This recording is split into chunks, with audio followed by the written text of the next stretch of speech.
probably actually don't walk into the ring at 100%. To be honest, man, being in the fight game, it's grueling. Sometimes even trying to be 100%, depending on losing your weight and certain things. By the time you end up in the ring, you still end up just a tad bit short, 95%. 95% is, it can feel like 100% to the opponents. Like Danny Garcia didn't know I had an elbow problem. This guy talking about some ring rust and my mentality coming back. What about my mentality when I'm injured and I'm fighting? And I actually don't want to throw the punch because I'm about to hurt myself. What about that psychological battle? Where so I've fought my psyche like a thousand times over. I've been through trials and tribulations. I've taken hits and not gone down.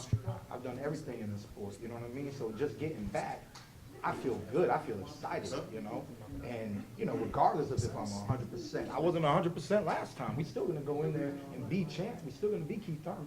Keith, how does it feel to overcome those struggles of injury and finally be 100% coming into this fight?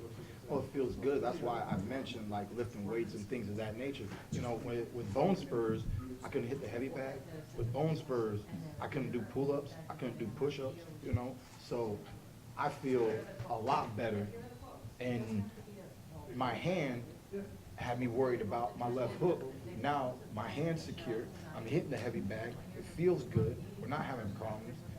When we hit our sparring partners, there is no pain. I don't have to ice it down. So I'm more confident today than I was before. Do you feel like the casual fans don't give you enough credit knowing that you beat 2 of the top 3 or 5 boxers, and Danny Garcia and Sean Porter? Do you think they forget that you're the only man? I mean, I'm the only person that did it back to back, Like a lot of people aren't fighting fighters within the top 5 back to back, and, just because I did don't mean everybody needs to start doing it either, I did what I wanted to do. I did what I was comfortable doing, and I'm really grateful that I chose to do that, because if I would have took an in-between fight and I didn't fight Danny Garcia, I most likely would have came to the knowledge of my bone spurs, and I would have had to have surgery and thus never fighting a Danny Garcia. So for me, everything happens for a reason. It's almost like a blessing in disguise. And when we're out, but the record stays the same. Keith Thurman's still Keith Thurman. Nobody's touched him. Undefeated record. And the world wants to know what's going to happen when he comes back. That's why we're here. That's what 2019 is all about. Just stay tuned. Just watch your boy. I'm back at that. Regardless of the outcome, the next fight that you have, would you like to be on pay-per-view like the other fighters, like Spence and the Broners in the world that are being broadcast on pay-per-view? Is that what's next for you? I'm not sure about those topics. If anything, the argument could have been, was Thurman Garcia a pay-per-view worthy fight? Should that have been pay-per-view? What kind of money could I have made? Blah blah blah. That's all in the past. Fuck that. So we just keep moving forward in life, man. And January 26th, and we got to see how boxing evolves. There's so much happening in the sport of boxing today. A lot of new things are developing, man. So another thing too is, what's the details about the Mikey Garcia Spence fight? Yeah, it's pay-per-view, but what kind of pay-per-view? People aren't used to Fox pay-per-view. Is this a $25 pay-per-view? Is this a $50 pay-per-view? Is this another $80 pay-per-view? What kind of pay-per-view is it? How many buys do they get? We know Spence is a champ. We know Mikey's a champ. We know they both have a following. How many people are really going to come out of pocket for the fight? I think it's a tremendous fight. I think it's worth whatever they charge, But that's me. That's not everybody, and not everybody has in their pocket what I got in my pocket. So it's up for debate whether or not they want to do it. Go watch at a wing house. Go sit on a buddy's couch who can't help but not to buy it. You know what I'm saying? So it just is what it is. That's why my philosophy in this sport and how I got to the top is just one step at a time. We keep moving forward. But whomever I fight, whenever I fight them, you know what I mean? I'm just going to be very methodical. I'm going to be stronger, faster, and smarter, baby. You said you're the #1 heavyweight. Who would you say would be the other 2 to complete the top 3, like behind you?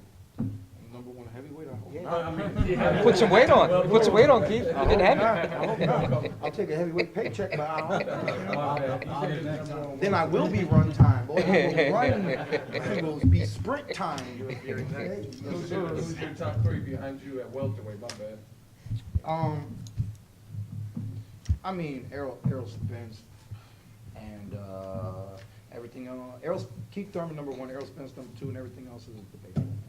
I've said it many times. I don't give Bud Crawford any credit at 147 yet. He hasn't gotten any credentials off of me. I made the statement that the boy hasn't even fought an Amir Khan, and all of a sudden they're acting like they want to fight Amir Khan. I mean, that's a fight they, years ago on Amir's side, he was a 140-pounder, so at the end of the day, but I still like that fight for Crawford. When it comes to competing in the welterweight division, he's done nothing, I mean, because I was saying, what's the Horn, I was saying that I think Amir Khan would beat Jeff Horn, so at the end of the day, I just let him beat Amir Khan, let him beat somebody else, I don't know. I just don't believe in the number three. So because a lot of people are gonna want to put Bud there, but then my thing is, it ain't like he beat Sean Porter. Sean Porter actually might be number three. I always said Sean Porter is ultimately like top five. He's never. I don't think he's gonna leave the top five. It's gonna be really hard unless if we get proven wrong with Ugas. Ugas can slide in. You know what I'm saying, with a victory over Sean. So that's why I don't really care, man. And I really don't care if you consider me number 1, 2, 3, or anything, man. At the end of the day, you can't put me lower than 3. What are you gonna do? Put 2 names above me, and you're gonna have some of your peers looking at you sideways, anyways? Like, I don't care, man. All that I care about is training, staying healthy, getting back in the ring, getting back on TV. Fox, this thing with Fox is a big thing. We're gonna have a lot of eyes, a lot of viewers, and just being the undefeated champion of the world, man, and just providing exciting fights for the sport of boxing. Not only am I good at my job, but I think I'm one of the best and most entertaining fighters in the sport of boxing today. You got 12 different weight classes, but there's not that many people that really stand out, and that's all that I'm trying to do in this division is stand out. I'm not afraid to let it go. If you beat me, then we're gonna know Keith Thurman's not number 1. Now he actually is number 2 or 3. You know what I'm saying? But at the end of the day, even if I was number 3, if let's just say Terrence Crawford and Errol Spence beat Keith Thurman, number 3, I still have an opportunity to have a beautiful career. See, that's what you guys really don't understand. When you have blood, sweat, and tears, and you work as hard as I work to do what I do, you just want to be in the ring. You just want to be a part of the action. Look at the beautiful career Adrien Broner's had. He's had a beautiful career, and he's not the best fighter in the world. So I'm here with my career. You are witnessing my career. I just don't want to be the average fighter. I want to be legendary, and that's what we're trying to do. Keith, when you talk about legendary, you mentioned about Manny Pacquiao. Is that going to be one of, like, let's say, I don't want to say regret, but one of the letdowns if you never get that fight, knowing that he's still in the game and also? I mean, not having Floyd, not having Manny, they're both letdowns to a degree. I mean, I rose to the top of the welterweight division pretty quick, and yet I didn't get a piece of that action, and I really wanted a piece of that action. And I probably was premature at that time, and who knows what had happened with that action, but at least I wanted a piece. And so if I can get a piece before Manny gets away, I'm going to thank God for that, you know what I mean? Because he's a legend. He has a big fan base. It'd be good for my brand notoriety and just another notch on the belt, ex-multiple champion Manny Pacquiao. But at the end of the day, we're just here doing our best, man, trying to reunify, like I said, separate myself from my competition, and then just add to the collection. How big is that you and AB will make some for some good press conferences? Yes, sir. Yes, sir. But I'm not. See, that's funny, man. Like, I'm not that interested. But if he starts running his mouth and seeing, depending on what happens, see, that's the real talk is once when I'm back. Yes, I want my belt. Every other fight is negotiable, man. It's negotiable. We can negotiate. Who wants to negotiate? In terms of pound for pound status, Mikey Garcia was another fighter who was on the shelf for a while. He said he needed that time off to reflect and actually get back into loving boxing again. Does that process flow through your mind that you can take the same Mikey Garcia route and jump right back in? And did you need that time off? No, I didn't need that time off. I needed that time off because I was injured. You know what I mean? There's a big difference. Yeah, yeah. I don't know what made him have his time off. You know what I mean? But my time off was physical.